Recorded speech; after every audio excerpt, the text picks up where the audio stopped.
Vamos começar da abertura a essa mesa, esse encontro, plurivocalidades e formas abertas. Agradecer muito a presença da Márcia aqui, e do Felipe, da Bruna. Esse é nosso primeiro encontro no YouTube, primeira transmissão dessa plataforma, que é uma plataforma do Programa de Estudos Contemporâneos das Artes da UF. E esse encontro agora é um desdobramento, uma continuação de um momento que a gente teve no semestre passado, que foi o curso de dissidências, ministrado pela professora Márcia Cavalcante, pela Tânia Rivera e pelo Patrick Pessoa. Foi um conjunto entre a filosofia e o estudo das artes.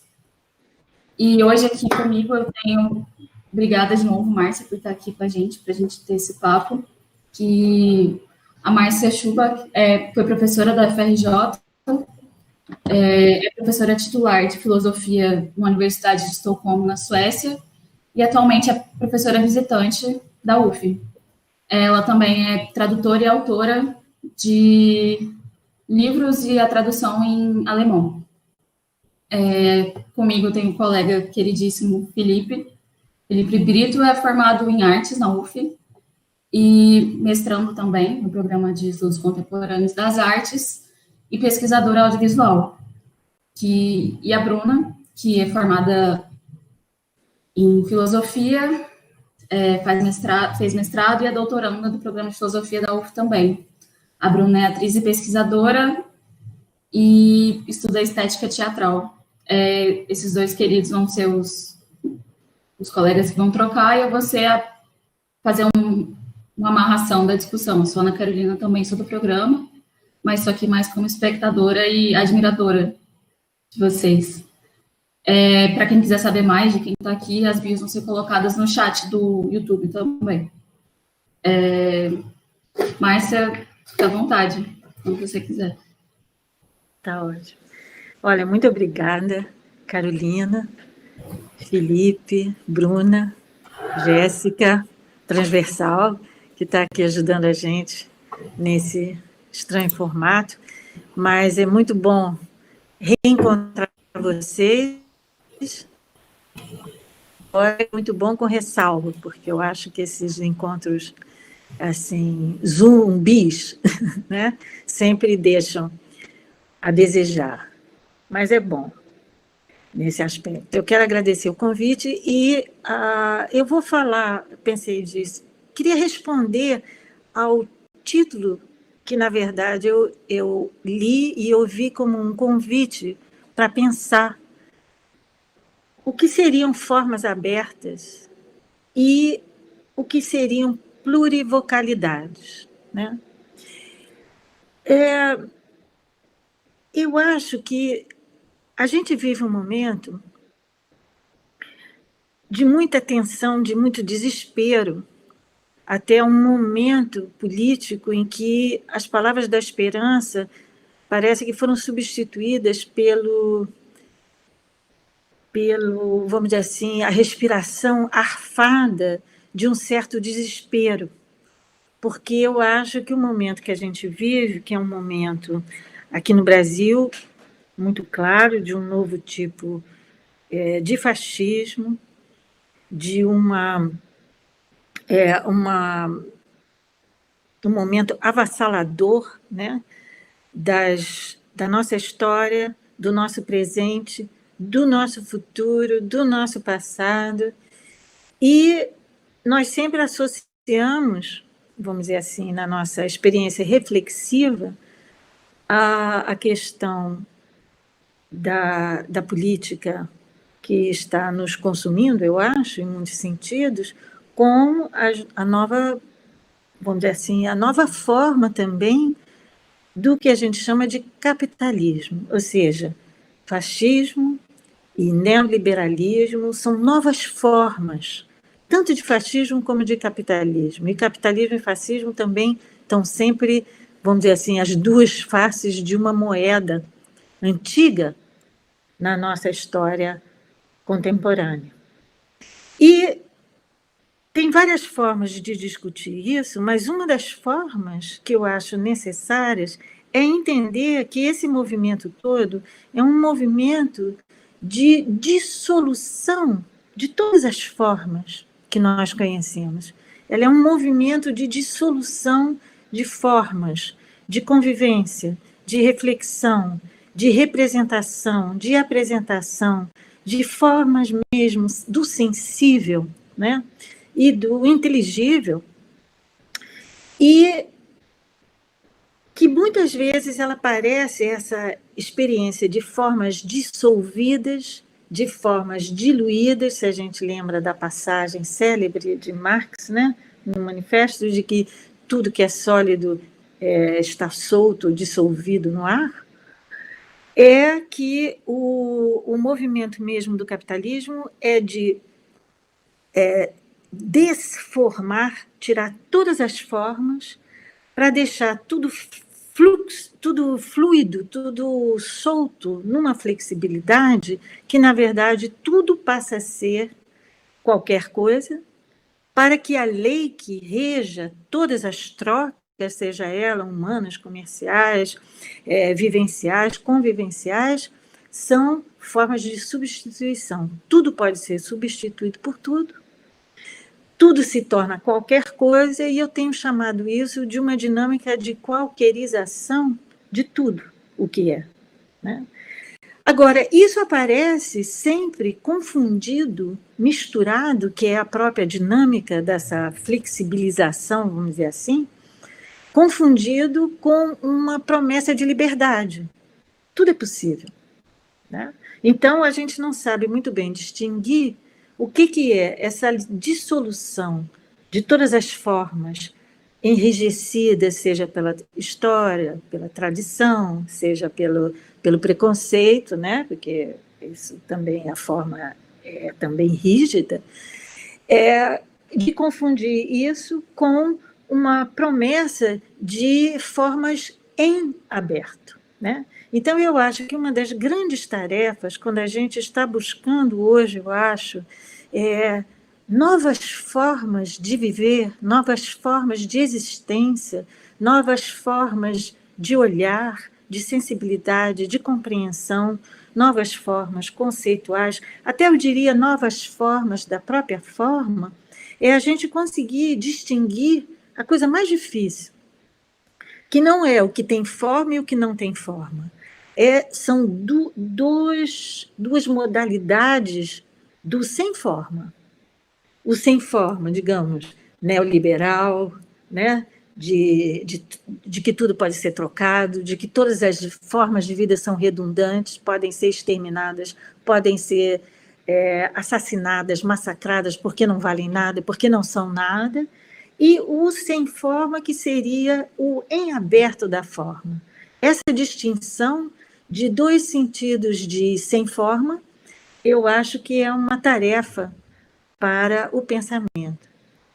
E isso significa que nós vivemos, então, os extremos do que sejam os conceitos de deformação, de disformação, de transformação, de metamorfose, de mutação. Nós temos um vocabulário tremendo de experiências e de também exercícios de pensamento já herdados do que seja transformação. Eu acho que uma das tarefas mais difíceis é que nós precisamos de pensar de outra maneira o que seja transformar. Nós precisamos transformar o nosso sentido de transformação, né? E isso é uma tarefa muito difícil. Nós estamos, vamos dizer assim, de certa forma, uma das maneiras de definir o fascismo, se a gente, por exemplo, lembra reflexões já tornadas clássicas do filósofo francês Philippe Lacoue-Labarthe, por exemplo, é de que o fascismo se define, né, desde do começo do século XX, como a busca de uma hiperforma, de uma forma que seja absoluta, de uma forma que responda a todas as perguntas do passado e do futuro. Ou seja, é uma forma tirânica, é uma arquiforma, ou seja, de um sentido que possa responder a todas as dúvidas, a todos os embates. A nova forma de fascismo hoje, ela é muito mais capciosa, porque ela não dá uma forma absoluta. Nós sabemos exatamente o que o fascismo quer, vamos dizer assim, né, o nosso, mas o meio de realizar é de deixar tudo em dúvida. Tiram-se todas as formas, cada pronunciamento, seja do Trump, seja do Bolsonaro, hoje pode ser esse, aquele pode ser aquilo, pode ser isso, pode ser aquilo. É essa estratégia, essa política de ambiguização de todos os sentidos e formas que deixa, vamos dizer assim, que a maneira como essa hiperforma fascista hoje aparece, ou seja, aparece na sua contínua contradição e contrariedade. Por isso fica tudo assim, que vamos fazer, né? Então, mas se a gente for criticar, então, a toda a nossa tradição de pensamento da forma e da transformação, a gente vê assim, a gente tem um vocabulário da forma, e nós fazemos também a experiência concreta de que não podemos viver com formas fechadas, mas também não podemos viver sem forma alguma. Então, a nossa experiência ela é aporética. Não pode ser nem sem forma e nem com forma. O que é viver nem sem forma e nem com forma? Como a experiência de uma forma aberta, né? E eu espero que a gente possa ver um pouquinho, talvez, do trabalho do Felipe, que eu pude ver antes um trabalho muito bonito chamado Cinema, que eu entendi, Felipe, depois me corrija se eu estou com o título errado, e é a terceira que eu achei muito bonito que você trabalha com o aleatório, você trabalha inclusive com o randômico, né, que a gente fala em português, essa palavra random, que é, vamos dizer assim, é a máquina, essa máquina que está nos devorando, a robotização, essa datacracia que está nos devorando. Você trabalha justamente com uma certa dimensão dessa técnica, mas fazendo aparecer um modo de interromper. E você, vamos dizer assim, usou o aleatório, você trabalhou também com a velocidade. Você ralentou, né, se tornou mais lenta a velocidade, deixou aparecer com isso a cor. Eu achei isso uma experiência assim, muito bonita. Então, eu espero que a gente possa articular essa aporia da forma depois com o seu trabalho, né? Bom, nessa questão de buscar novas formas de vida, quando todas as formas da vida estão se dissolvendo, estão sendo atropeladas, massacradas, assassinadas, violadas, né, violentadas, desrespeitadas, eu acho que nunca foi tão importante a conversa entre a filosofia, quer dizer, os conceitos, a busca do sentido, a busca de trazer à palavra o que não temos palavra, né? Estamos buscando novos modos de dizer, novos modos de pensar, significa que não temos ainda os conceitos e não temos ainda as palavras, né? Estamos na busca. Eu acho que tem um perigo que todo mundo hoje inventa a palavra toda hora, inventa conceito toda hora, e ninguém fica em conceito nenhum, e todo mundo quer ser dono do conceito, etc. Isso é uma riqueza, mas pode ser também uma pobreza, porque o que isso apaga é esse não ter palavras, não ter formas ainda, não ter conceitos que correspondam a uma realidade em violenta mutação, não só diante de nós, mas dentro da qual nos encontramos. Então, o gaguejar, o não ter palavras, me parece importante, né? E é justamente nesse encontro, quando a teoria perde a sua estultícia, já sei tudo, eu sei demais, sei citar todos os filósofos, sei todas as passagens, busco na Wikipédia, no Google, o que for, ou então na minha grande biblioteca, mas me deparo com o não saber. Nesse momento, o encontro com o trabalho artístico, as práticas artísticas são fundamentais, porque ali está em questão justamente, como eu entendo, não só dar imagem ou dar som a buscas formais, mas é a grande experiência, no meu entender, artística, é quando a arte faz aparecer que o formar é uma experiência de pensamento. O formar pensa. E como é ouvir isso, né? Por isso que eu acho que a coisa mais fundamental nesse encontro com a arte não é aplicar conceitos da filosofia à arte, não é trazer exemplos artísticos para ampliar ou renovar os conceitos, mas é, sobretudo, poder perceber que a imagem ela é um... Eu queria formar uma palavra tipo assim, conceito, vai ficar tão feio em português, imaceto, né? Em línguas como o alemão, o sueco, essas línguas que eu trabalho, fica mais fácil de fazer, mas um som que ele mesmo é um conceito e ele mesmo pensa, né? Então, se a gente aprende a ver isso, eu acho que nesse encontro, esse não saber dizer, não saber encontrar o conceito necessário, vai aparecer nessa troca. Então, eu acho que a grande força do trabalho artístico é justamente procurar não uma formação no sentido de que isso aqui está sendo trabalhado para chegar à forma tal, mas é parar nesse estar se formando sem ponto de chegada e sem mesmo ponto de origem e ficar ali. Ou seja, ficar nesse presente, nesse estar se fazendo com uma escuta e um olhar e um pensamento, vamos dizer assim, alerta para apreender e receber o que está acontecendo. Ou seja, estar completamente atenado e sintonizado com o estar acontecendo da existência.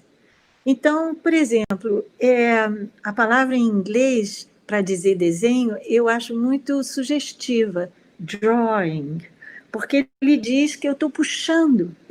O drawing, I am drawing, quer dizer, eu estou puxando.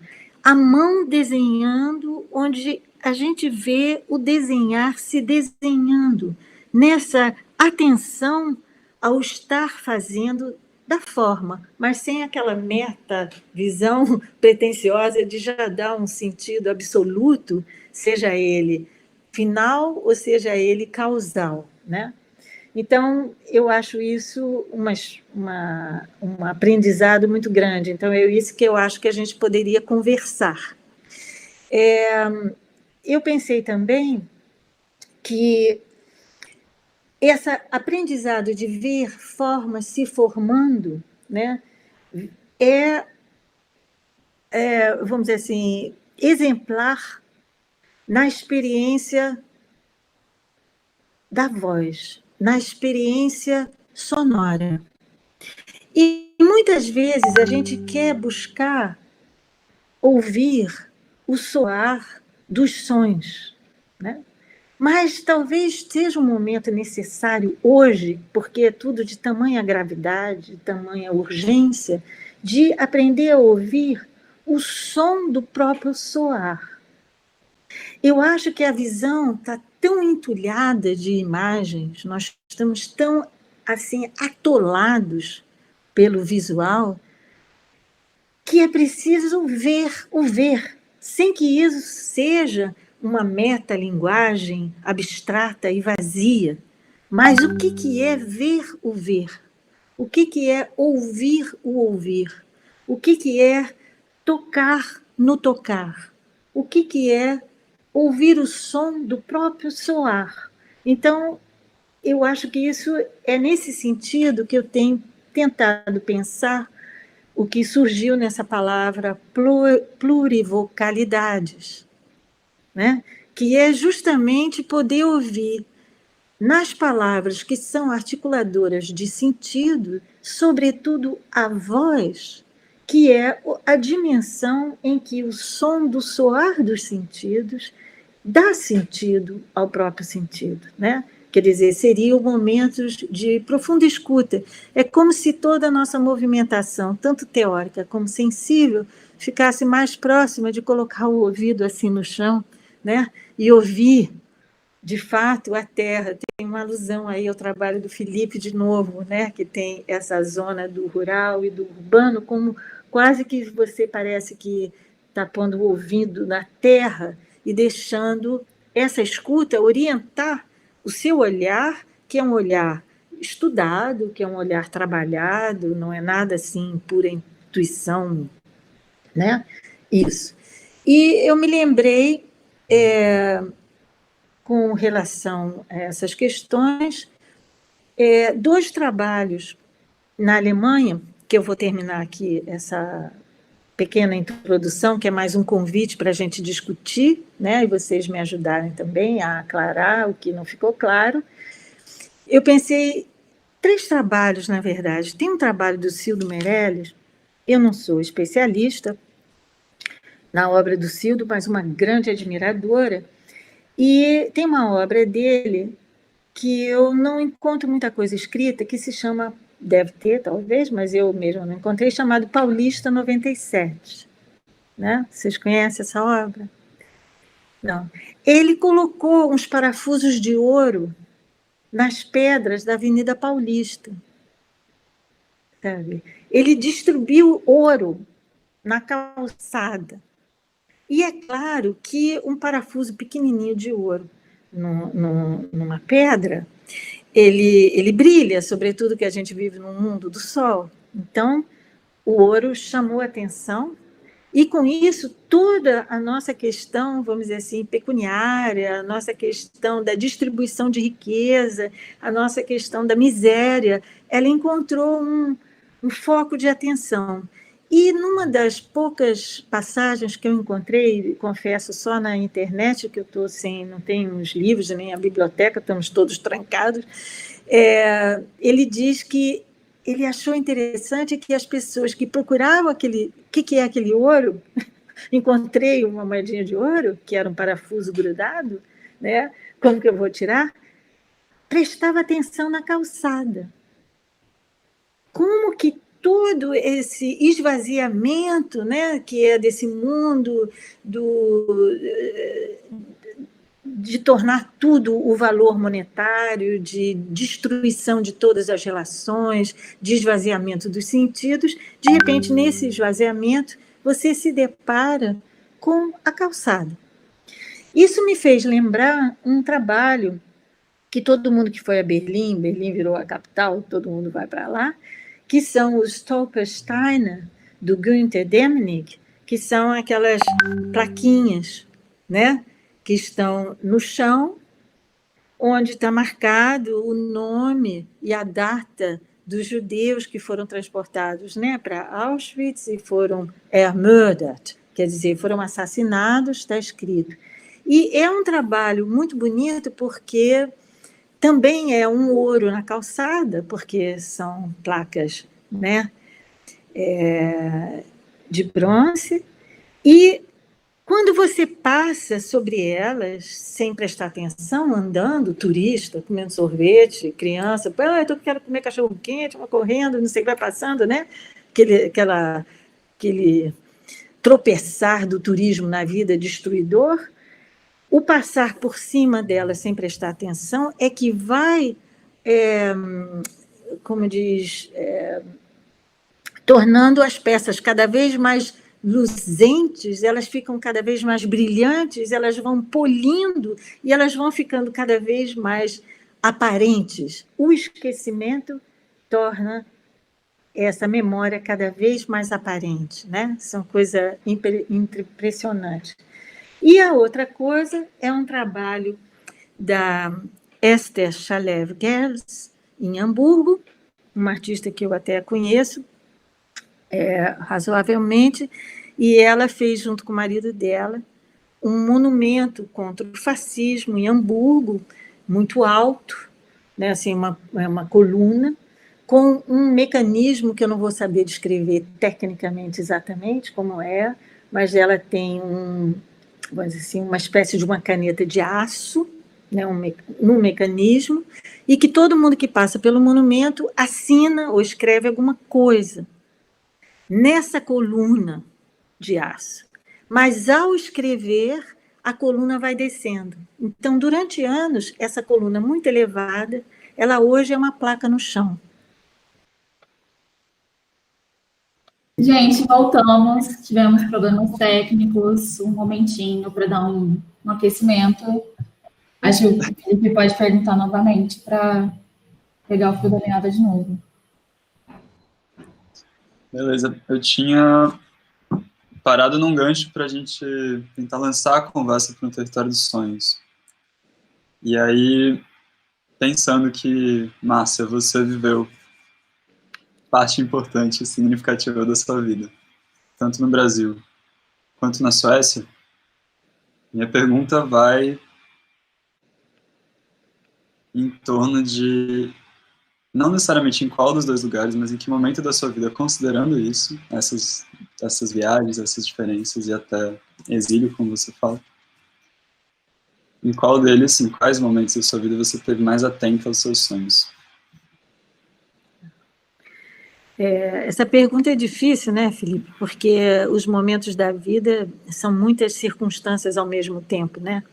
Que falam. Então, eu escuto a sua pergunta assim, do ponto de vista mais reflexivo, que envolve, né, claro, também a vida pessoal, qual é o lugar do sonho?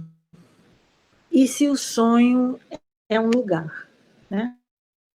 Então, a gente hoje fala muito da necessidade, eu acho que tem um desejo, tem uma tristeza, quando a gente, por exemplo, não consegue sonhar nas ruínas da democracia uma outra forma, por exemplo, de convivência, se a política for entendida como uma dinâmica de convivência, né?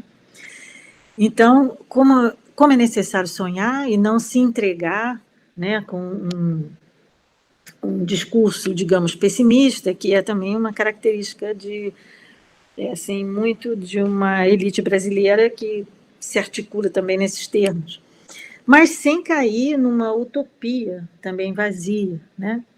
Mas, digamos assim, qual é o lugar do sonho? O sonho, nas representações, ou na maneira como a gente concebe cotidianamente o sonho, mesmo teoricamente, o sonho é considerado uma imagem, né? A palavra que os gregos usavam para dizer sonho era quase como uma obra de arte visual, né? Era um quadro, né? O grego a palavra para sonho em grego é um quadro, mas é o quadro, uma imagem de uma realidade que não existe. O nosso sonho é aquilo que a gente desejaria que existisse, ele não existe. Claro que esse não existir, ao dizer não existir, ele já traz uma existência junto, então tem sempre um resíduo, né? O sonho, ele geralmente se coloca como um oposto da memória, porque a memória é sempre a memória do que já existiu, também uma não existência, mas uma não existência baseada no que já existiu, enquanto que o sonho seria uma não existência, ou até mesmo a existência de uma não existência, do que ainda não existiu. Isso dentro de uma representação sempre cronológica. Mas o sonho pode ser entendido, claro que a psicanálise vai tentar juntar esses dois sentidos, mas eu andei trabalhando sobre a questão do sonho na tradição e me deparei com uns escritos, assim, pouco lidos do Aristóteles, que ele aquele filósofo que gostava de investigar tudo, esse assim, bisbilhoteiro, né? E ele, então, tem um tratado sobre o sono e o sonho, com uma proposta muito interessante de entender o sonho como uma hipérbole. É um excesso, porque ele diz assim, ele inventa uma palavra em grego, antiperistasis, que é uma palavra que diz em torno e contrário ao mesmo tempo. O que ele quer dizer com essa imagem é de que a gente, na nossa vida, no nosso cotidiano de vigília, de vida acordada, a gente presta atenção em muitas coisas, a gente tem coisas que subliminarmente ficam na nossa memória também, de impressões, às vezes coisas que a gente não consegue absorver como trauma, né? Mas ele traz uma dimensão a mais, ele diz, nossa percepção não dá conta do número de estímulos e de impressões que nos atravessam assim, em torno, peri, né? Que nos vem ao encontro, anti, e ele diz, isso volta no sonho. Então, o sonho são como uma percepção que a gente percebe assim, de soslaio, que passa rente, mas a gente não consegue segurar, porque a nossa vida cotidiana, a vida da consciência, ela está ligada a fazeres, a intenções, a necessidades e até a sonhos. Então, o que aparece de aleatório para a gente, assim, de improviso, de imprevisto, que a gente não dá conta, mas dá conta. E quem conta que a gente dá conta é o sonho. Né? Então, isso é uma interpretação bonita. Freud leu Aristóteles, mas eu acho que Freud não viu isso.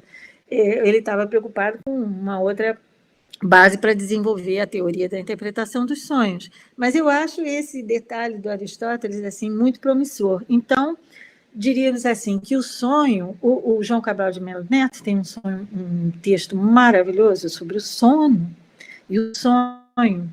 E ele, inclusive, e é isso que Aristóteles também faz, é de sempre pensar o sonho ligado ao sono.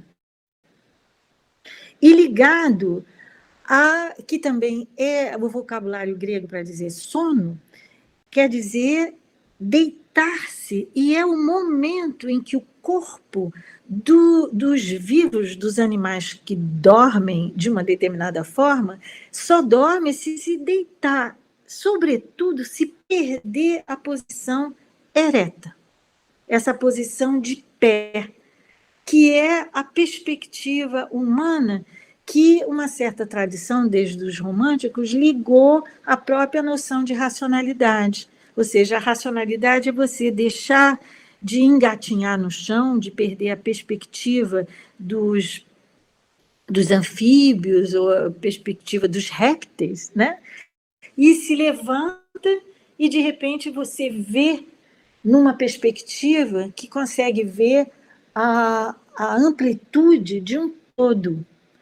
Eu acho que a forma do teatro grego, se eu conseguir explicar, é o momento de uma criança engateando que se levanta pela primeira vez e vê tudo.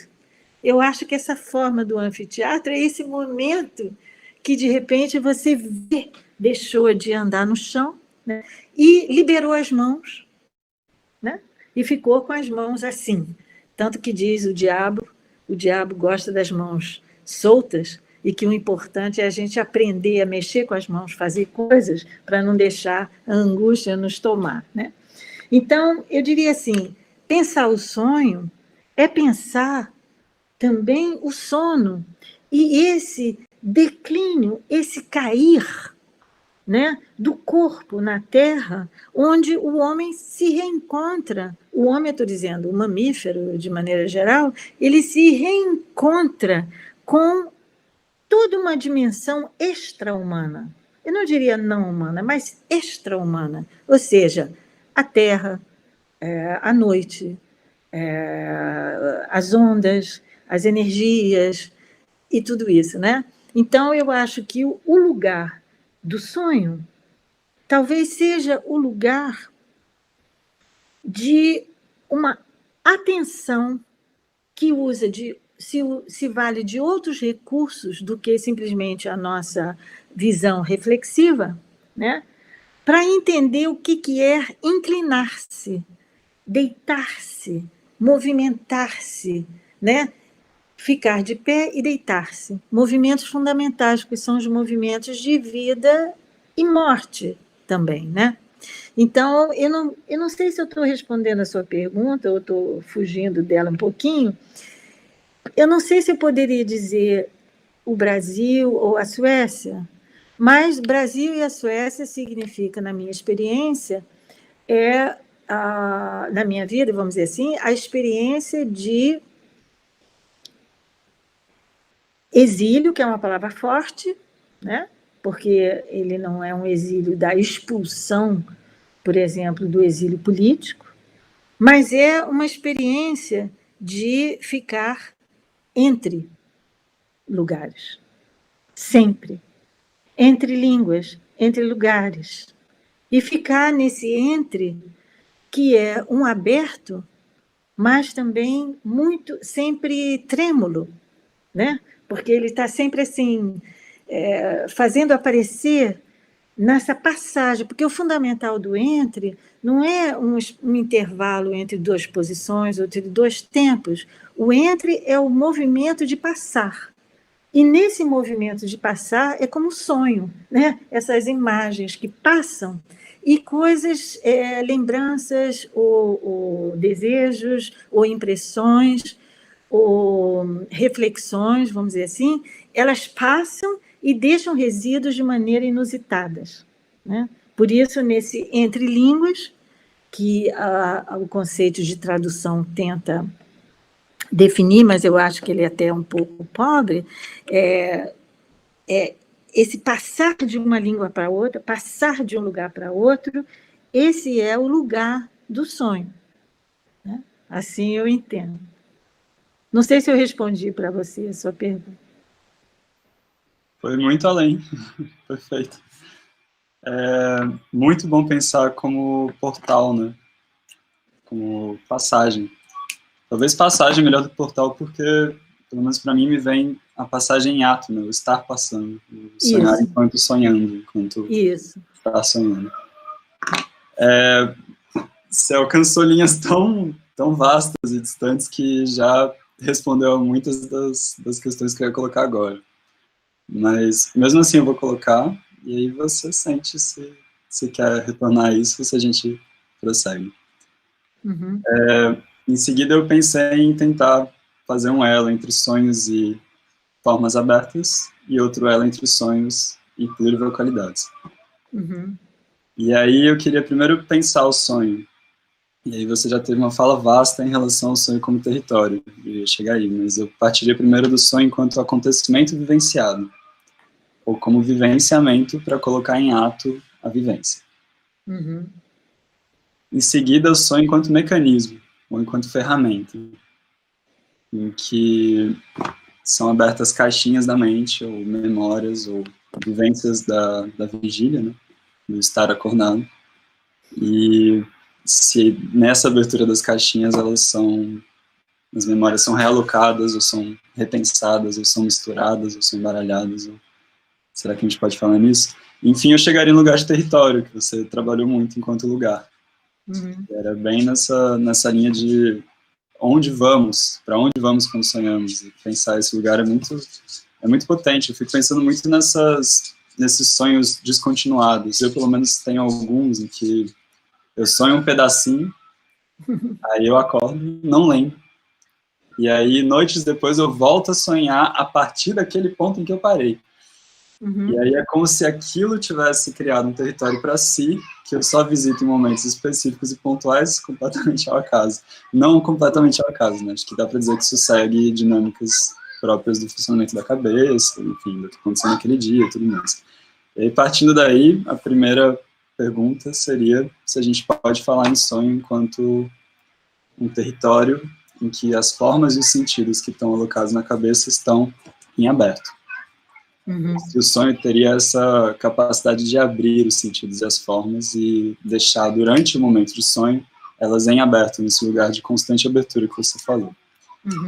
E aí, para falar em plurivocalidades, eu trago duas chaves, ou duas linhas, ou duas provocações.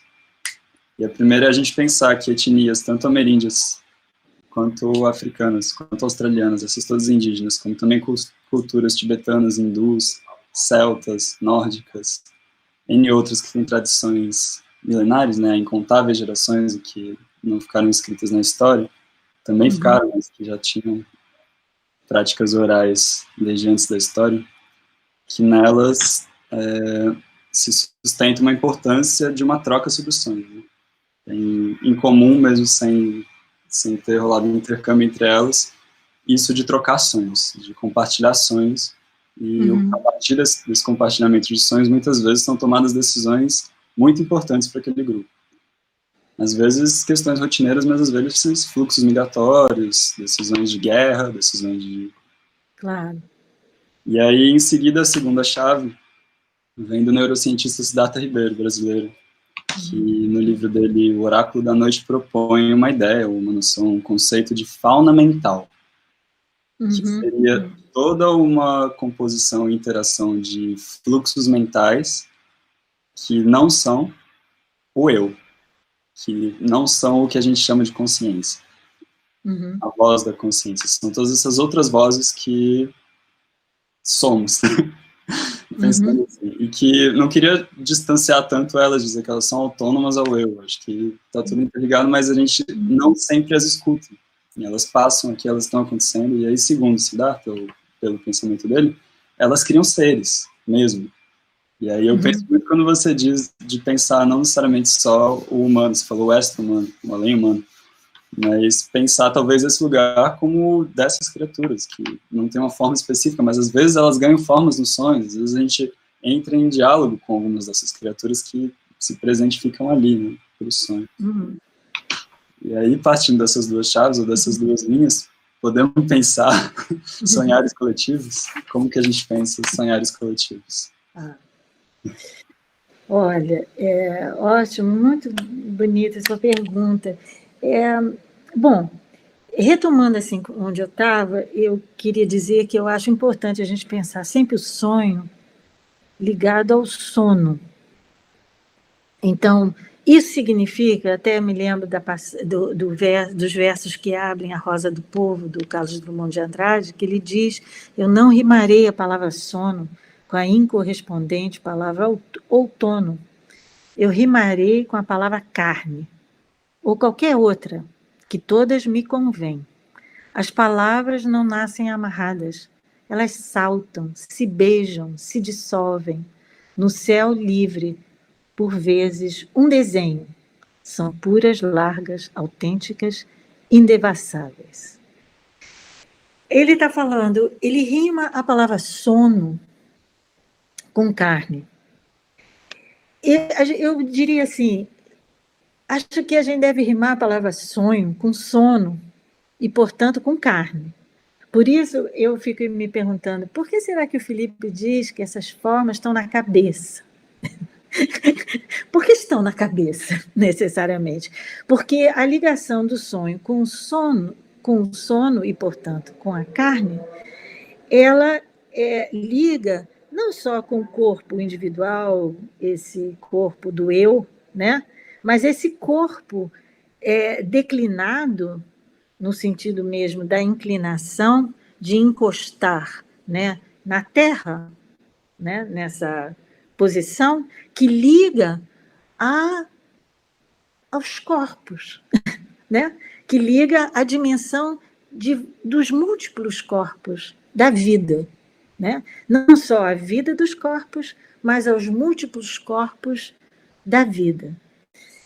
Então, ao dizer isso, essa ligação entre o sonho e o sono, que é o modo como esse corpo sonha, quais são os movimentos do corpo que sonha, né? Deixar isso conversar significa poder ouvir o que uma experiência tão ancestral como dos ameríndios, dos povos ameríndios, dos povos originários, dos nossos índios e de muitos outros índios e de povos, digamos, de uma cultura que eu acho que a gente deve sempre lembrar, são culturas onde a base é a tradição oral, né? Ela não é só... Que bonitinho! Não é só... muito do que a gente faz... a gente esquece que existe uma diferença grande na nossa cultura, que não é uma cultura mais oral, ela é uma cultura toda permeada pela escrita, né? Mas a tradição oral, ela já traz mesmo a experiência da fala, cuja base é a voz, e a voz com uma experiência de múltiplas vozes. Porque isso traz a própria fenomenalidade do som, não existe um som. Um som, são múltiplos sons.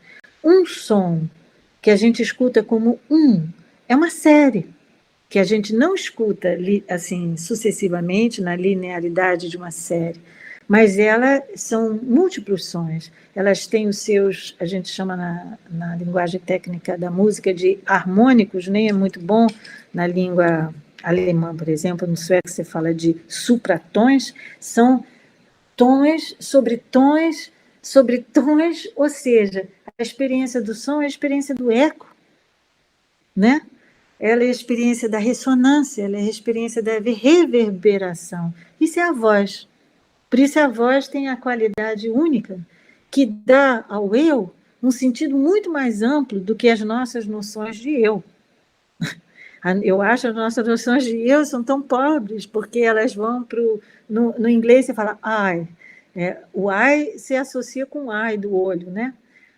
Tem uma verdade nisso. Mas esse eu, ele é a cada vez um ritmo, né? Então, se a gente entendesse que o nosso eu é um ritmo, né? Ele é um ritmo nas passagens do mundo.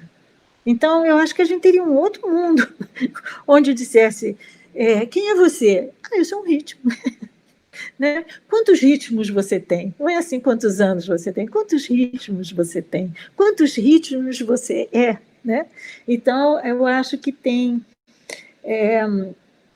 talvez seja uma forma que eu achei. Agora, tentando responder as suas várias chaves, as duas chaves, né? E aí você me pergunta pelos sonhos coletivos, e aí talvez fosse importante, de novo, relacionar ao sono coletivo. A experiência estranha do dormir junto. Mas esse dormir junto precisa ser dormir na mesma casa, no mesmo quarto, na mesma cama. Isso daí pode implicar muitas outras coisas. Mas é o momento em que a cidade dorme. O momento em que, na noite, se dorme. E os movimentos que acontecem na cidade quando há essa troca de regime do diurno noturno, né? O Sérgio Santana tem um livro bonito, Dos Laços da Madrugada, ele descreve muito essa mudança de regime, claro que é diferente, mas tem uma coisa assim, do que é um momento da noite, da cidade ou do mundo em que se está dormindo. Que tipo de pulsação é essa? Né? O que acontece? Eu acho que o sonho coletivo ele está ligado... Agora, o que quer dizer isso? Não é só uma metáfora. Se a gente agora vamos transpor isso para o nosso sonho coletivo de um mundo melhor, de uma democracia que tem até outro nome. Né? É difícil sempre fazer essas transferências. A gente não consegue transferir como a psicanálise faz o jogo das transferências. Esse código que talvez a gente entenda na nossa vivência existencial, individual ou em pequenos grupos, para a questão de um coletivo maior. Então, é perigoso esse tipo de transferência, eu acho. A gente tem que estar atento que jogo conceitual está sendo operado. Mas não é só uma metáfora falar do sono coletivo, mas é de falar que tipo de corritmia está implicada num sonho coletivo, né? Que ritmo junto é esse, né? O que é uma corritmia, né? Bom, eu já falei demais. Mas vocês estão calados e mudos, segundo a linguagem. Isso. A linguagem zumbi. Da linguagem zumbi, vocês Segundo a estão mudos. linguagem, sim. Segundo essa frontalidade, né? Segundo tudo isso. Não sei se eu respondi sua pergunta, mas... Ah, mais do que respondeu, você ampliou, abriu, jogou para... Manteve aberto mesmo. Acho que trata-se disso. Queria só comentar rapidinho uma parte que me tocou muito do que você falou. Quer dizer, muitas me tocaram muito, pensando no som agora também, mas pensar nisso da visão de pé e dela como tendo saído da visão para o chão. E quando você associou isso com a razão, me veio muito direto, assim, a sequência do levantar os olhos, dizer que está... se achar olhando tudo, e aí em seguida você nomeia tudo, em seguida você categoriza tudo. E aí lascou. E aí pensar nesse retorno para olhar para baixo, né, enquanto um enraizamento mesmo em que as raízes podem se encontrar, e que, não sei se por sonhares coletivos ou por N outras formas, mas olhar para o chão, né. Uhum. Enfim, acho que podemos passar para o Bruno? Posso falar só uma coisa antes de esquecer? Vou falar só uma coisinha antes de eu esquecer, é que o deus do sono grego, Morfé, daí vem a palavra forma também, né? Metamorfose, né? Então, Morfé ele é um deus maluquinho mesmo, ele é um deus junto com Proteu, que é o deus das formas transformadas, é Morfé. Então, tem uma coisa, claro que a mitologia grega, a gente não precisa usar isso como nosso único paradigma, mas a gente aprende muito e descobre coisas, né? Assim. Então, antes de eu esquecer isso. Bom, Bruna, fica à vontade. Bom, estou assim, impactada. Primeiramente, agradecer, né, mais uma vez, Márcia, pela presença, Felipe, a Ana, a galera da Transversal que, né, me convidou para essa conversa, né, esse espaço.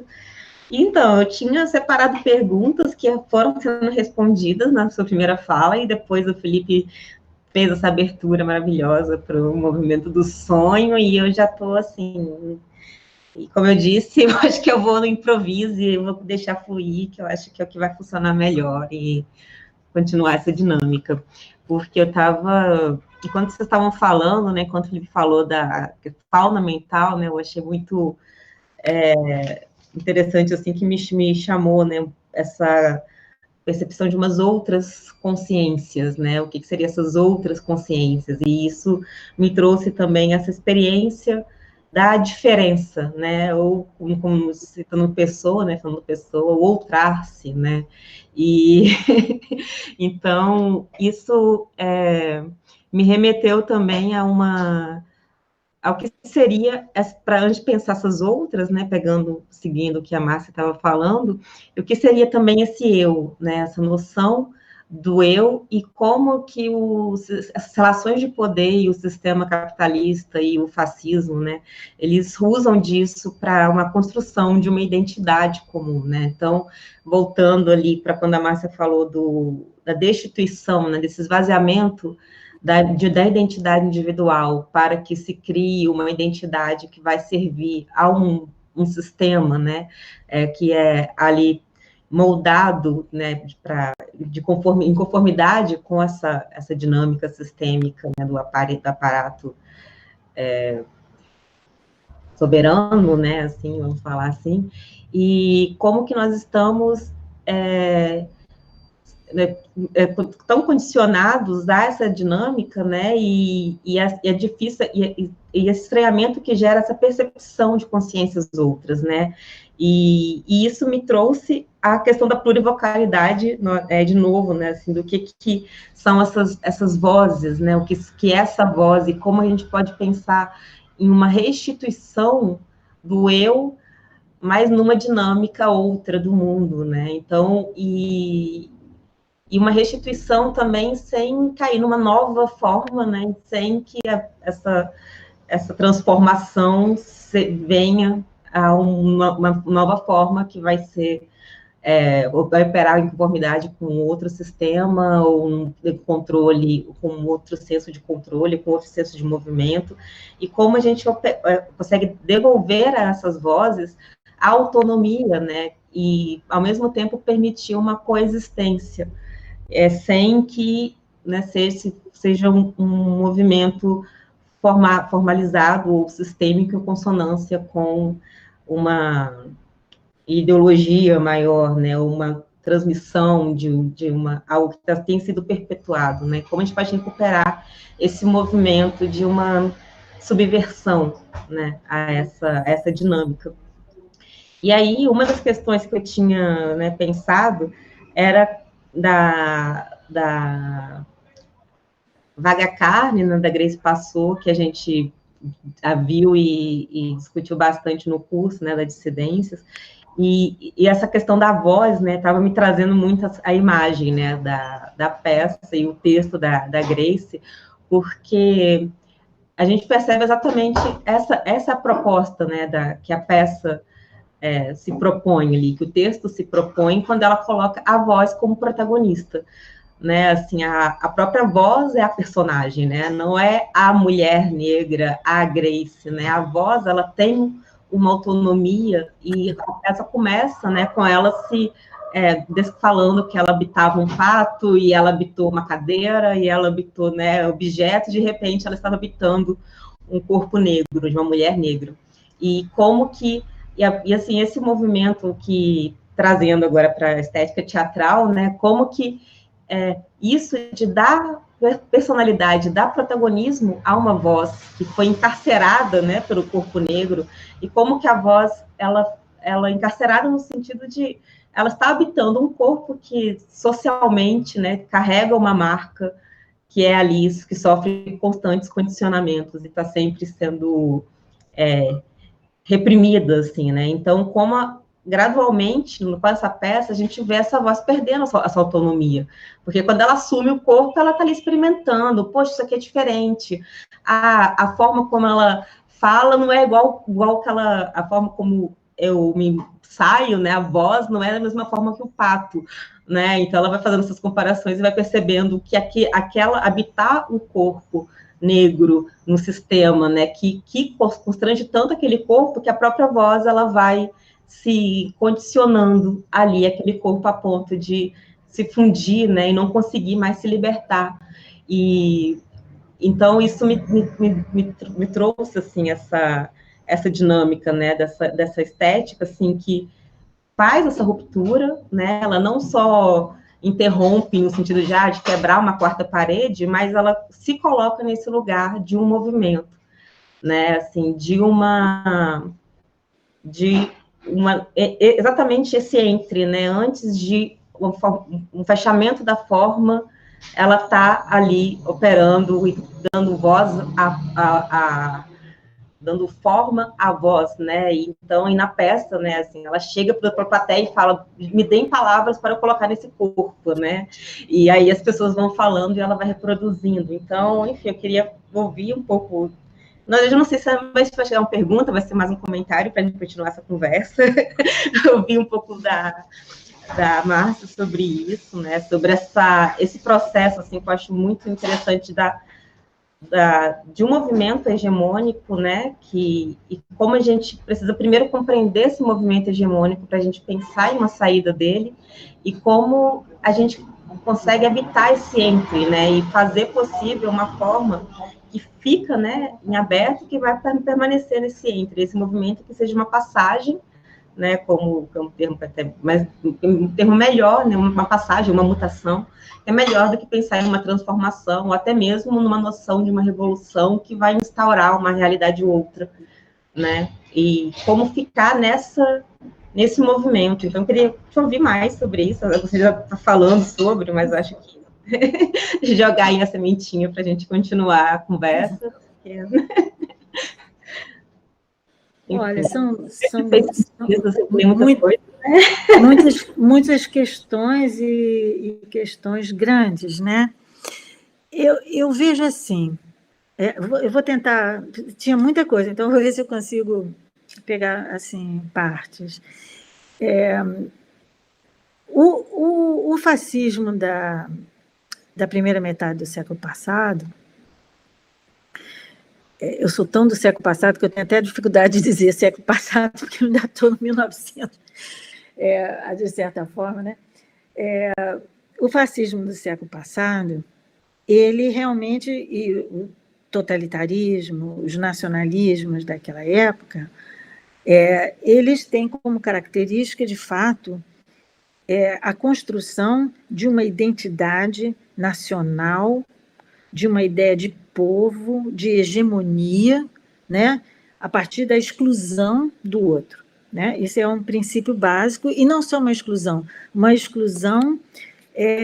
genocida, uma exclusão exterminadora do outro, né, basicamente. E é nessa exclusão do outro, né, não você e você vai morrer, né, tem que terminar, é que a identidade se constrói e constrói como uma unidade, né? Eu acho, no caso da gente no Brasil, é difícil a gente reconhecer essa mesma formação hoje, porque pela própria história de ser um país colonizado, de ser um país onde o outro já é o nosso corpo, né? De certa forma, esse outro exterminador também já porque o grande problema da colonização, como eu consigo ver, não é simplesmente ter um inimigo que vem e nos conquista, e nos invade, e nos oprime, claro que é isso, mas até aí, isso é o invasor, isso é o inimigo, isso é o outro. Mas o problema da colonização se é para o bem do povo e a felicidade geral da nação, diga ao povo que eu fico. É ficar dentro de cada um de nós. Tanto que arrancar é também arrancar a nossa própria pele, né? Então, eu acho que a antropofagia, de certa forma, ela entendeu esse problema. O movimento antropofágico. Como eu vejo? Bom, então tem uma alteração do próprio sentido dessa unidade hegemônica. E hoje essa unidade hegemônica ela é uma dinâmica complexa, porque ela pressupõe esse esvaziamento das identidades, das tradições e, sobretudo, a insistência e a tentativa absoluta de reprimir a possibilidade de vir à voz, de vir à fala, uma história de tremenda opressão. Então, isso é um movimento também fascista. Vamos reprimir, nós vamos matar toda tentativa de vir à voz, não é dar a voz, porque alguém dar a voz significa que alguém vai dar a voz, mas de vir à voz, né, de uma história de tremenda violência. Então, é muito importante o vir à voz, né? E vir à voz, em português, é ouvir, né? Já você falar vir à voz, já é ouvir a voz, já está junto, né? A gente já escuta um no outro, né? Então, isso é muito importante. Agora, é muito importante a gente entender também, eu acho, que o movimento nefasto desse neoliberalismo, desse capital global, financeiro, mídia, tecnológico, ele é midiático, ele é tecnológico, é de tornar... cada um quer ser um sistema, né? Cada um quer ser o seu próprio sistema. Um computador é isso, cada um é o seu próprio sistema. De repente você pode fazer o seu homepage, de repente você é a história De repente você e Picasso, você, que eu digo nós, está na mesma coisa, a história, né, pode ser reescrita de qualquer maneira o tempo inteiro. Né?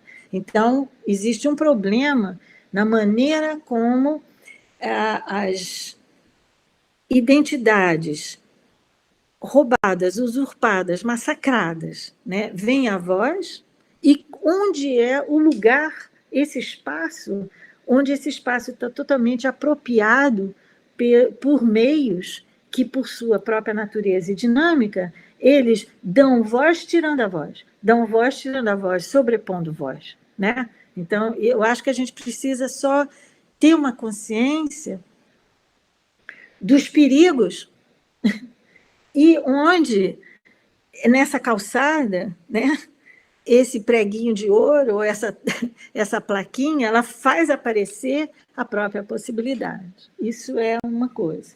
Agora, quanto à questão da voz e a peça da Vaca Carne, assim, tem muita coisa a dizer, e você mesmo, Bruno, já disse várias coisas bonitas e trouxe. Agora, a voz, ela é uma coisa muito estranha, porque a voz, ela é, do ponto de vista de um pensamento da subjetividade ou do eu, a voz, ela é um dentro-fora já.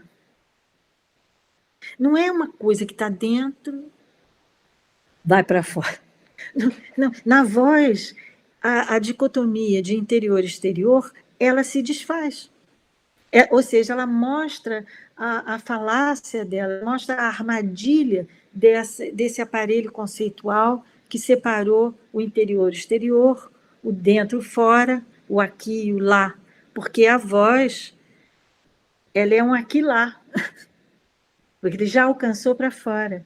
A voz, que é o mais, vamos dizer assim, distintivo, e a voz é um corpo. Quem estuda canto, ou quem canta, sabe que a voz é um animal dentro do animal.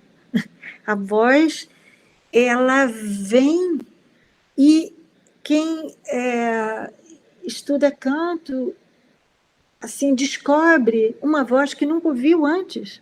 E essa voz é como o coração, que é um animal dentro do animal, que você, vamos dizer assim, que aparece e surpreende. Mas essa voz, eu estou dizendo isso porque a voz é uma coisa tão íntima que quando, numa situação traumática, numa situação de muita dor, é a voz que para, é a voz que engasga, é a voz que não sai, é a voz que emudece. A gente pode, né, o que a nossa colonização, a nossa história de escravidão tremenda, que usou, sobretudo no Brasil, a máscara de Flandres, né? Aquela máscara, gente, todo mundo de máscara hoje, aquela coisa horrível, essa máscara para o escravo não comer a terra, para não ser doente, né? Isso era uma coisa assim tremenda, essa máscara, mas isso você pode dizer é uma violência para emudecer o outro. Mas tremenda é a violência quando a voz se emudece por ser um corpo tão exposto. A voz talvez seja o corpo, uma dimensão, ou uma experiência de corpo, porque o corpo são muitas as experiências de corpo. Né? E o nosso mundo muito narcísico, muito visual, ele vê o corpo sempre como o corpo visto.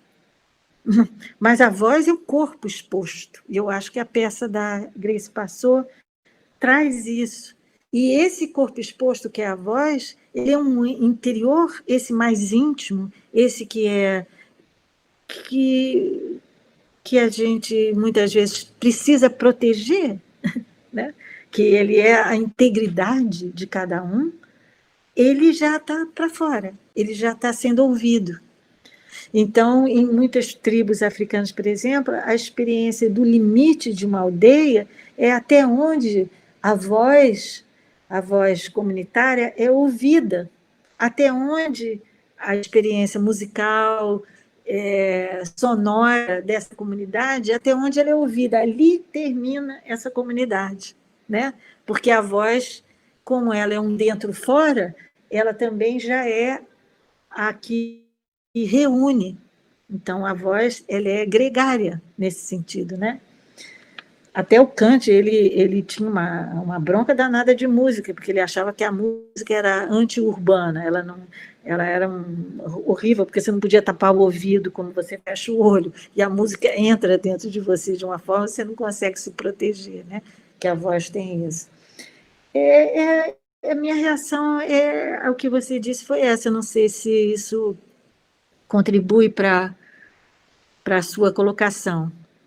Uma reação espontânea, né? Assim, improvisada. Nossa, não, contribuiu muito, demais, muito obrigada, Márcia. Eu acabei trazendo várias questões juntas, né, assim, então,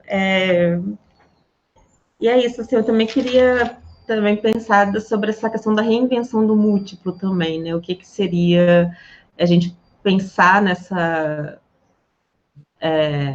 numa coexistência também, da plurivocalidade também como uma forma de coexistência e também da gente pensar em reinventar essa noção de um múltiplo e de uma convivência também sem cair também na falácia, né, de uma nova forma, né, assim. Acho que essa a última também contribuição para não tomar também muito o tempo aqui, acho que essas questões também. E é isso, deixa eu ver mais um pouco. Obrigada. A convivência e as formas do múltiplo, o Drummond, ele tem uma passagem assim muito perspicaz, muito profunda, que diz, olha, falar o múltiplo já é um problema, porque você já reduziu o múltiplo ao uno, e esse artigo definido, ele mata o múltiplo, né? Agora, aí talvez, vou ligando um pouco a pergunta do Felipe, que é o lugar do sonho, né? O sonho no lugar brasileiro, quer dizer, na nossa situação, que é não só atual, mas ela é atual, histórica, ela é histórica e prospectiva, né? O lugar desse sonho de um múltiplo numa sociedade como a nossa, eu vejo de uma maneira assim, é uma questão e um desafio muito tremendo, porque a gente que pode falar, porque nós temos as minorias massacradas, que são maiorias, falar de minoria, né? É estranho, né? Essas minorias são maiorias, mas são minorias no sentido de que não puderam, pela história, pela repressão, pela violência, pelas estruturas do poder, pela estrutura econômica, social, etc., não puderam falar, não tiveram voz na própria estruturação política mesmo e de divisão mesmo do poder.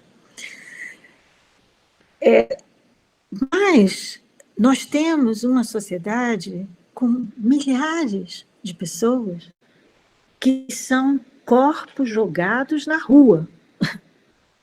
São corpos deitados. São corpos que precisam dormir, drogar-se, dormir. E os sonhos, eu me lembro de um aluno uma vez que me contou que dormiu umas noites com os mendigos na rua porque ele queria saber o que eles sonhavam. E o sonho era que não ia conseguir acordar porque ia ser assassinado, né? E precisava dormir e sonhar isso para poder lidar com o medo de morrer e ser assassinado, né? Então, vamos dizer assim, a gente tem isso é uma paisagem do mundo, agora, desse mundo do século XXI, em vários lugares do mundo, né? A Europa e muitas cidades está cheia da cena dos corpos deitados. Os corpos deitados, os corpos que não podem sonhar, né? Talvez podemos dizer isso, não sei. Esses corpos, como pensar o múltiplo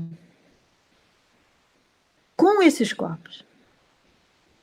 A gente pensa muita coisa bonita com os nossos corpos, falantes,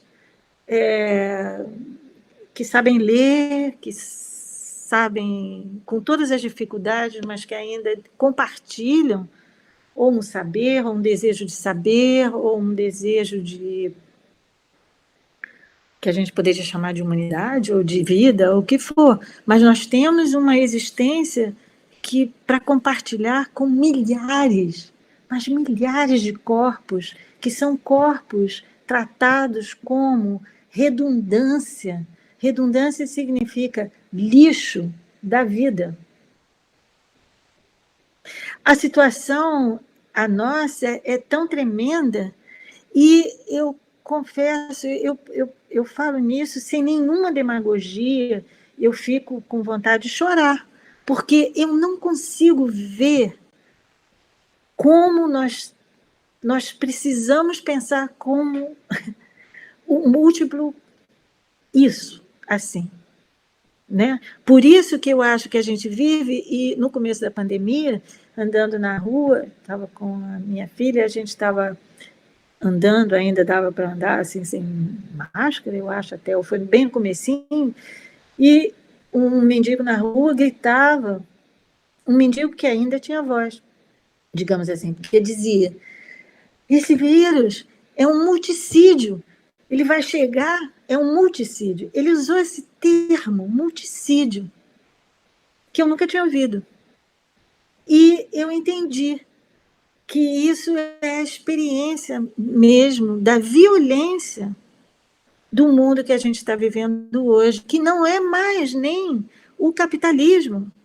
Nós temos um capitalismo mutado também.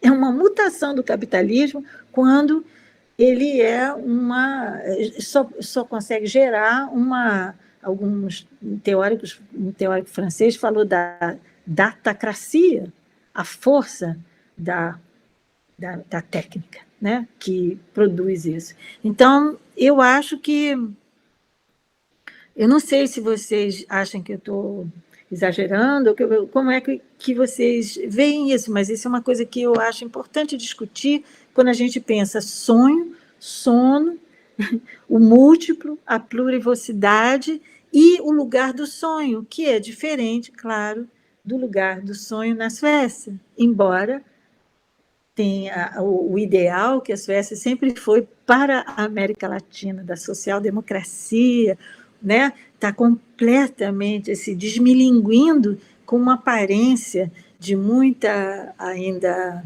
vamos dizer assim, capacidade de se manter, né? Tem uma máscara, né, de que a social-democracia ainda está de pé, né, quando muita coisa está acontecendo lá dentro, né? Então, guardadas as muito devidas proporções, sem dúvida, né? Um país de 8 milhões de habitantes, todo mundo alfabetizado, etc., etc., e a nossa situação, né, histórica. Enfim, penso assim.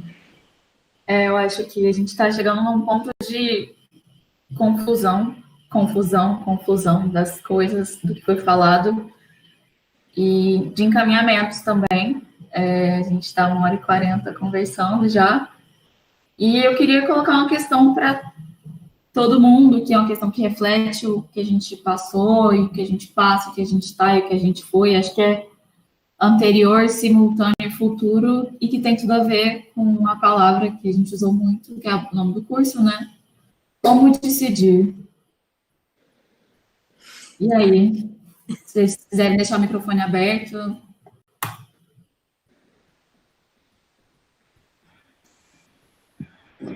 Bom, vocês que fizeram o curso, vocês vão responder, né?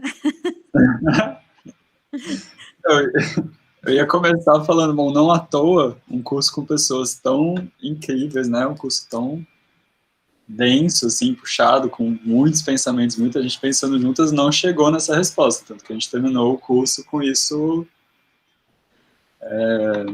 em aberto, de certa forma, mas também de um jeito que não sei, ainda está em aberto, está reverberando, mas não trouxe, né? Não deitou na terra ainda. Pelo menos aqui, acho que não. E aí, como decidir? Não sei. Eu gostei de territórios oníricos, Felipe. Eu gostei bastante assim, desse termo. Assim, se você quiser criar um conceito em cima, porque eu acho que um sonho, a gente desloca essa palavra para tanta coisa. E acho que a gente conversou essa semana sobre esse encontro. E você mesmo falou que não tem como você saber o que você esperar de um sonho. Não tem como você antecipar ou anteceder ou criar algum anteparo com o seu sonho, porque vai ser sempre algo inesperado, aleatório, pode se repetir, pode não se repetir. Eu acho que é apostar um pouco nisso do não saber também, sabe? Não tem resposta. Tem sido uma das minhas apostas. Pensar esse território onírico, mas enquanto território e como abarcar todos os territórios oníricos, né? E aí, nesses territórios oníricos, a gente abarca sonhos de guerra, sonhos de morte, sonhos de tudo isso que a massa trouxe. Mas que não precisava trazer, porque quer dizer, precisa trazer, mas não que a partir daí eles tenham começado a existir, porque já existe tudo isso montado e projetado há muito tempo e engatilhado, né? A coisa vai só se aumentando. Então me vieram várias dúvidas, assim, como pensar esse sonhar coletivo, né? Ou como pensar esse coletivo. E aí assim, são tantos lugares, né? Porque se a gente pensa o sonho e o sono, a gente tem que pensar como dormir, né? Ou em que condições dormir, e aí a gente tem que pensar tanto alimentar para poder dormir, para não acordar com fome, como dormir em segurança, para não acordar morrendo, para não acordar com medo de morrer. E aí, como que a partir daí, o que surge, né? E aí, o tanto que é trágico, né, isso que você traz, o tanto que sonhar com a possibilidade do próprio assassinato já é um assassinato, né, tremendo. Já são assassinatos que acontecem dentro da cabeça da pessoa, não só dentro, de novo, não cortar isso de dentro da cabeça, mas que a pessoa vive, né, que muitas pessoas vivem. E aí eu não sei, acho que tem N campos em que a gente não tem o mínimo jeito de tocar, que passam por estruturas de base, assim, né, estruturas urbanas, estruturas sociais, estruturas de cuidado, e que no Brasil especificamente, mas também pensando em todo esse projeto capitalista, são colocadas como, assim, não existe o básico, né, não existe enquanto base. E é muito trágico, porque também é o próprio capitalismo que coloca a necessidade de tudo isso existir, né, essas estruturas existirem. E se a gente pensa em formas de vida que ainda não foram completamente fagocitadas pelo capitalismo, você não precisa de pensar uma escola pública, você não precisa de pensar em uma instituição de saúde pública. A coisa já acontece por todos os outros meios, ou por toda uma outra forma de operar. Então, não sei, pensando nós, pessoas brancas, que sempre tivemos voz, que de alguma forma nos inserimos, né, como aqui, por exemplo, ao vivo, né, não que tudo isso seja prescrição para estar ao vivo, né, pessoas negras, trans, passaram inclusive pela transversal aqui. Mas pensar como que a gente se alimenta desses outros sonhares, isso vai doer, como que a partir daí isso pode movimentar direções que diluam o nosso próprio eu, ou que desloquem ele, coloquem de lado. Não necessariamente de lado, mas que não seja a partir do próprio eu as chaves de saída, né? Que essas chaves de saída sejam construídas disso. Aí minha, talvez, aposta seja por tentar contaminar nossos sonhos com esses outros sonhares, ou com esse sonhar trágico, coletivo, instaurado, e aí pensar a possibilidade de prospecção a partir daí. Sei, mas não, assim, é uma resposta tão ampla quanto quanto frágil, né? Quanto... Não sei, mas eu acho que eu tenho confiado no território dos sonhos como contraposição a essa imagem da razão, né? Essa imagem das formas fechadas e tudo mais. Não sei a partir de quais terrenos a gente consegue transformar isso em ato, né? Colocar isso em ato. Bruna.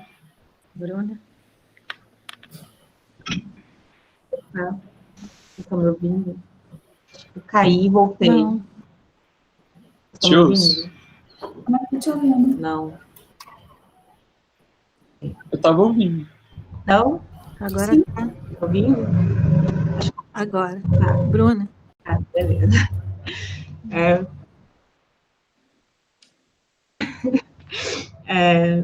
Então, também acho que é uma pergunta, assim, que eu estou tentando... Acho que não tem uma resposta, né? Assim, como decidir, acho que esse lugar da experimentação, né? E de tentativas e dentro das nossas... com as nossas ferramentas, né? Assim, a minha luta com a militância teatral, né? Eu sou militante e faço parte da Escola de Teatro Popular, então a gente está sempre pensando como pensar um teatro que seja realmente revolucionário, né? Como fazer isso nesse contexto, assim, né? E nesse momento de pandemia, assim, tá bem complicado, né? Assim, de a gente pensar, mas estamos tentando e é muito... E eu gosto muito de pensar nesse em aberto, né? Assim, nesse lugar pré-formulação, né? Então, assim, pensando em uma desconstrução e também negação de uma totalidade, né? E também sem cair na falácia de buscar uma continuidade, uma constância ou qualquer tipo de permanência, né? Porque é aquilo que você fala até no seu artigo, né? Tipo, a forma também pensar em como negar essa forma, mas também considerando a impossibilidade de uma instauração também, né? E também da impossibilidade de se instaurar essa nova forma e lidar também com esse tentar conservar esse lugar, esse movimento de uma experiência, de uma experimentação e de experiências e de questionar e tentar versões contra uma dinâmica que opera, né, em determinado sentido, tentar operar no sentido contrário, né? Então, acho que é uma dissidência diária, né? Acho que individual e tentando ver como a gente pode tentar construir isso em coletivo, né? E, nossa, fiquei bem tocada, assim, com a sua fala, Márcia, então, muito, muito obrigada, foi muito bom para mim, assim, bem sem palavras, assim, falando toda a parte, né? Tô engasgando.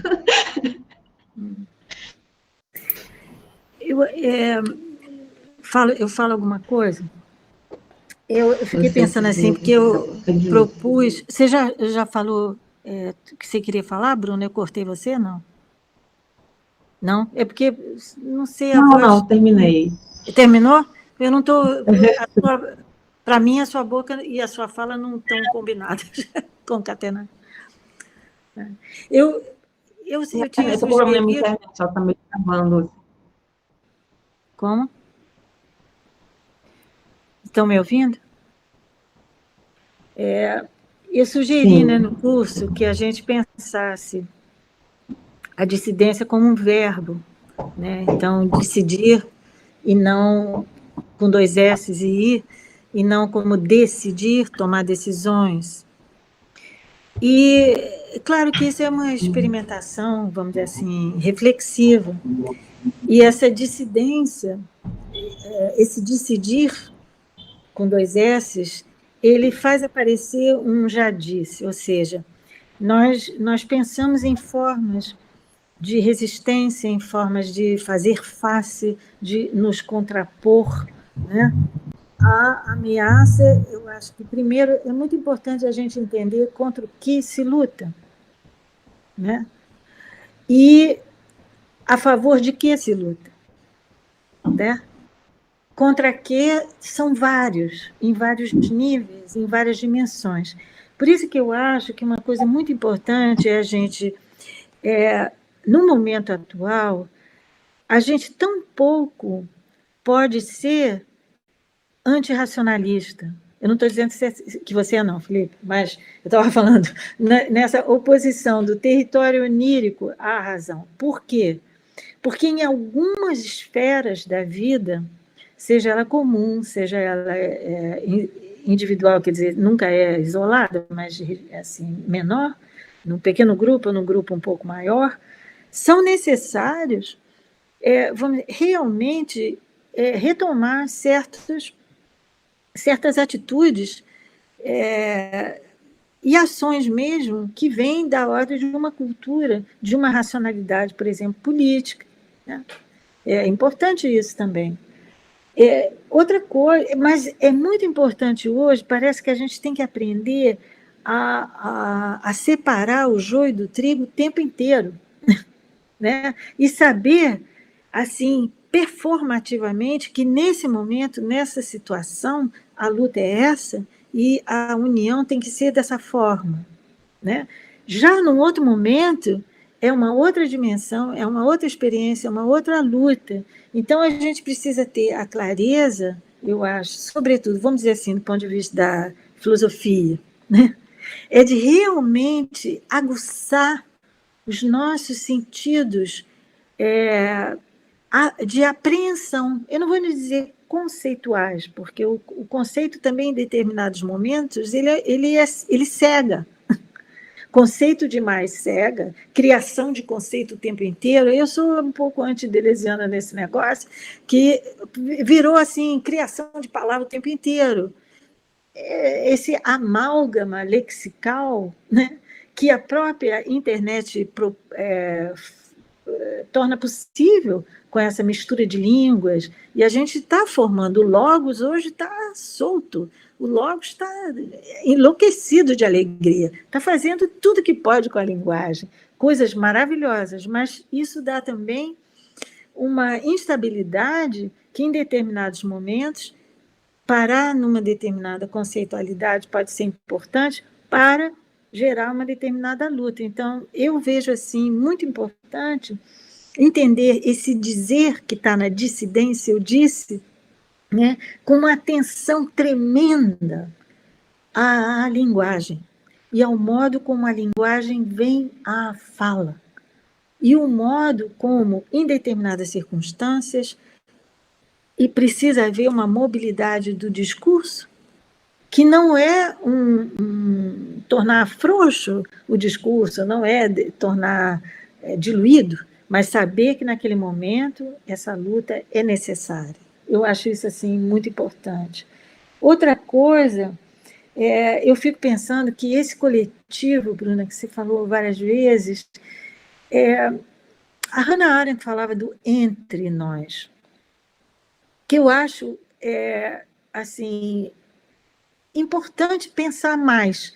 A gente não fica parado, mas talvez não deixar para lá o que ela propôs com isso, embora a Hannah Arendt fosse uma pensadora liberal, ela foi uma pensadora que ela viu coisas e outras coisas ela, vamos dizer assim, não queria ver. Isso a gente pode criticar todo pensador, inclusive o próprio pensador da crítica, os críticos também são criticados, né? Agora, fundamental nesse entre nós é a gente deixar um espaço para o que não pode ser partilhado também, porque nessa experiência da partilha tem o que não pode ser partilhado, nem mesmo numa história de amor, onde seria o máximo da partilha, esse espaço do impartilhável, ele é o espaço também não só da sedução, mas também é o espaço da alegria e da experiência de poder dizer você é. Não é por isso, não é por aquilo, não é. Você é. Isso que importa. Não precisar se explicar, não precisar ter um perfil na internet, não precisar disso. Você é. Puro e simples. Essa doação é muito bonita e difícil. Então, acho que esse entre nós, a gente precisava entender melhor, e talvez esse entre também seja um verbo, ele mesmo, não só uma posição, Mas isso também não é para ser tomado como uma retórica, mas é tomado como um início para se refletir. E por isso que eu acho que, se em um determinado momento, no final da ditadura, a gente gritava na rua, abertura, né? Eu acho que hoje talvez a gente precise dizer entreabertura, entreabertura. Precisamos da entreabertura já. Acho isso muito importante, sabe? Agora, eu não vou dizer para você que eu saberia ser uma cientista política que ia transformar isso e dizer agora o nosso tratado novo de política é esse, nós vamos agir assim, assim, mas precisamos conquistar também novas formas de lutas que são jurídicas, que são legais, que são civis, que são psíquicas, que são culturais. O que é isso na multiplicidade disso? A multiplicidade tem que ser, eu acho, eu só consigo ver, mas não significa que seja um saber absoluto, mas eu só consigo ver como espaços plurais, mas esses espaços plurais são espaços que permitem o não entender. Agora, tem questões que isso não pode ser permitido. Eu não consigo, vamos dizer assim, fazer essa barganha com o fascista. Eu não consigo, entende? Então, agora, tem momentos e momentos. O momento político em que essa discussão tem que ser feita, ela tem que ser feita. Né? Mas o momento ideológico, ou o momento das ideias, talvez não possa ser. Então, a gente precisa, a cada instância, pensar nas diferenças, nos posicionamentos, no para quê e no contra quê, a cada instante. É uma tarefa muito difícil. É muito cansativo, mas eu acho que a gente precisa disso. Falei demais. Que bom, ainda bem. É muita coisa. É muita coisa, desculpa. Não, é bom. Obrigado, te agradeço. Não pode ser seita isso, entendeu? A gente tem que também perder, porque eu vejo muito assim, todo mundo sente a necessidade de fazer pronunciamentos, eu até estou fazendo agora. Todo mundo faz pronunciamento na academia, não sei o quê, não sei o quê. Agora, tem momentos que a gente precisa fazer teoria, tem momentos que a gente vai trabalhar o olhar dessa maneira bonita como o Felipe fez no seu trabalho, sabe? Trabalhar realmente toda uma sensibilidade compreensiva, sem precisar fazer da arte um discurso, sem precisar fazer da teoria um pronunciamento. Mas tem momentos que tem que se pronunciar. Mas precisa diferenciar. Eu vejo uma necessidade tremenda da gente reaprender a arte da diferenciação e da distinção. E colocar as coisas, separar o joio do trigo, né? Não sei. Isso.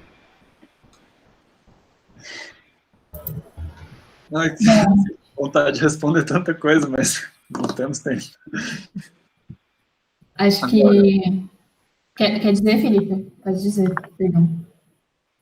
Só para deixar ecoando uma coisa que me veio aqui, que eu acho que é importante deixar ecoando, que é a ideia de contra, né? Ela é muito do cerne da forma de operar do fascismo. Aquilo que vai contrário a todas as outras formas de vida e moldura, né? E conforma essa que está aí. Enquanto talvez o trabalho seja ainda mais difícil, ou seja, realmente muito difícil, porque a gente não pode ir contra fascismo. Né? A gente pode, claro, politicamente a gente deve. Não, desculpa, não foi nesse sentido que eu disse. Não. Mas no sentido de que dialogar com o fascista quando for o momento, não é pelo embate, não é por... Pelo menos não tem funcionado em todos os momentos dessa política atual em que eu tentei falar ideias contrárias, ou trazer ideias, ou contra-ideias, dizer por que todo aquele projeto cai nesse lugar distópico em que a gente está caindo. Enquanto a dificuldade talvez seja entender esse entre, né? Onde que está, ou a partir de que chaves esse diálogo é possível. É possível dialogar com um fascista? Não sei. Até agora eu não consegui. Desculpa, eu sei que a gente está com tempo, mas eu tenho que reagir um pouquinho, Por porque favor. eu diria assim, não é reagir, mas eu diria assim, a gente pode dizer que o fascismo ele é contra, né? Ele é contra a liberdade, ele é contra a vida, ele é contra. Mas ele é contra obrigando todo mundo a ficar a favor, né? Então, agora, se a gente disser, não, a gente tem que dizer sim à vida, tem que ter essa possibilidade de dizer sim, mas às vezes sim tem que ser dizendo não. Então, a dificuldade é sempre da gente tornar, vamos dizer assim, essencializar ou universalizar uma determinada posição.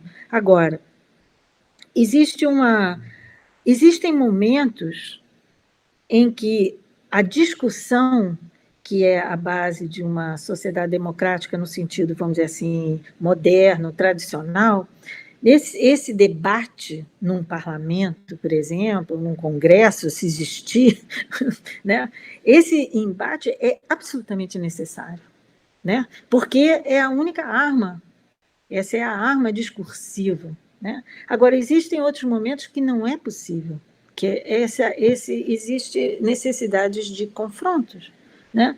Existe necessidade de enfrentamentos.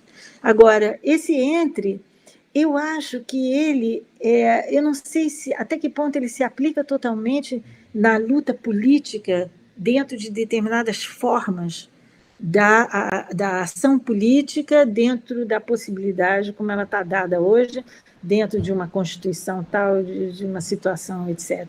Eu estou falando muito de um entre que é dentro da vida da comunidade, das comunidades, que está se fazendo de qualquer jeito, né? Porque as pessoas são juntas, são não juntas, existe a vida das pessoas, a gente, das gentes. Então, ali temos uma vitalidade do entre, né? Porque a vida do comum, ele está sempre se fazendo, não obstante todas as tentativas de dominar o comum, de controlar o comum, de unificar o comum, de desintegrar o comum, de polarizar o comum, existe a vida, porque as pessoas vão na rua, os corpos se esbarram, os corpos se amam, os corpos se odeiam, os corpos se atraem ou se repelem. Isso está lá. Então, eu penso assim, o entre, talvez mais nessa vida das existências e coexistências que são dadas, elas estão se dando, né? Junto com os animais, junto com o passarinho que vem na janela, ou o que for, tudo isso são modos da coexistência. Então, ali, agora, como a gente transfere essa experiência, essa reflexão para o âmbito da luta política numa determinada situação que vai passar uma lei que vai arrebentar com tudo, e o que nós vamos fazer? O que a gente pode fazer? Como é possível? Os representantes, né? Nós temos que votar para prefeito. Como isso vai ser feito? Então, aí é diferente, né? Que eu acho que aí não tem muita discussão, temos uma organização, aí tem uma militância e tem o exercício do voto, que está acontecendo nos Estados Unidos, né? Então, enfim, eu reagi um pouquinho só porque achei necessário. Muito necessário, muito necessário. Tanto para tudo que foi posto aqui, quanto para isso que eu trouxe de uma forma bem, quase uma, sei lá, bem perigosa, quanto para movimentar fluxos que estavam muito emaranhados aqui na minha cabeça e que agora funcionam bem melhor. Te agradeço. Bom, gente, acho que a gente chega no final desse encontro nosso. Queria agradecer muito, muito, muito a presença da Márcia, muito, muito a presença da Bruna, Felipe, a minha presença, me agradeço também. Obrigada a todo mundo que viu, todos, todas e todes, e ficar com o que a gente fez agora, né? Porque eu acho que a gente fez uma coisa. E, enfim, muito obrigada a todo mundo que viu, a vocês. E a gente encerra desse jeito. Obrigada a todo mundo. Beijo, gente. Obrigada a Obrigada. vocês. Obrigada, Muito obrigada por estar junto com vocês. Foi ótimo. Ótimo. Obrigada. Tchau.